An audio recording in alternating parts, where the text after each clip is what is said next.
Okay, let's imagine that this is our tower.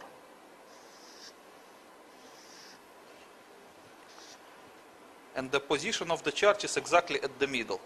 Yes. So the damaged and crushed zone will propagate more or less equally. Yes.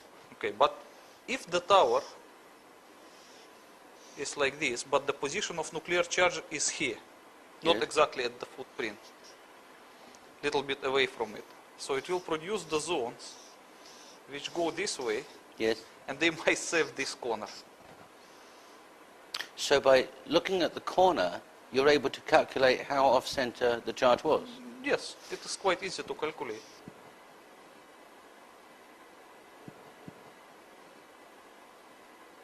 Well, can I ask you then, what happens to the blast wave when it gets to the surface and hits the atmosphere? It can't be called blast wave, we would better call it crushing wave. Crushing wave. It will just pulverize everything on its way.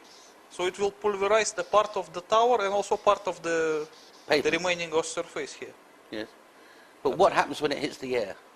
Nothing. Because it's like compression wave. It will not. So it's compressing only where it meets resistance. Yes. And pulverizing anything that resists. Apparently and if it gets into the pulverize air, then so it's just right. air. Right. I understand. I understand. So you were able to look at the damage and calculate exactly where the zero box would have been. Yes, it is quite easy to calculate if you look at this picture. This one is an aerial photograph, and it's a bigger one, and this is official photograph, as you can see. Mm-hmm. There is a credit of September 23. You can clearly see that hypocenters were here, here, and here. Oh, you can see it in the bigger photograph. It's clear. You can just see it. Okay. And I would say that I was not alone who arrived to this conclusion, because there was one famous French writer. Actually, you can see his drawing here. Yes, yes. Yes. And as you can see that he positioned his charge exactly as the same as in my calculation. And his in between one of the Twin Towers and the Marriott Hotel. Yes.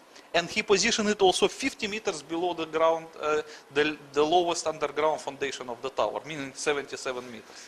But his story was slightly different. He was saying that there was a secret nuclear reactor underneath that exploded. Okay. First of all, you have to understand that nuclear reactor cannot explode. It can melt, but it cannot produce the explosion. Neither in the sense of nuclear explosion nor in the sense of ordinary explosion. Because the nuclear reactor is something which it does not contain any explosive thing. It cannot explode. Just walk us through that. A nuclear reactor causes the fission to create heat, to create energy. Yes. Well, isn't that what a nuclear bomb does? No, because nuclear reactor, by the way it is constructed, produces heat which heats the vapor, and the vapor in turn runs some engine which produces electricity. Okay, that is how a nuclear reactor works.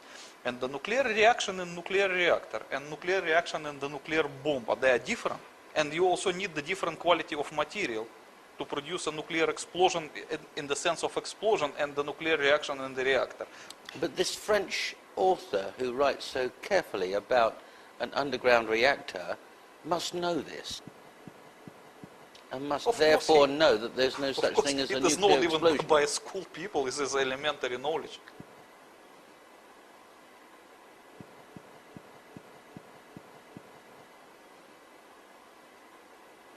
Okay.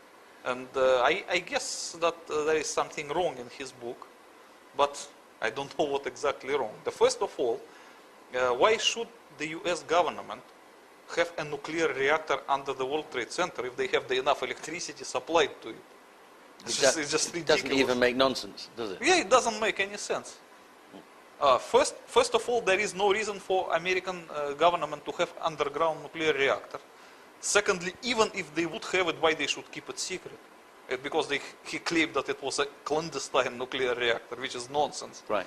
And the third, the nuclear reactor, clandestine or what, it cannot explode anyways.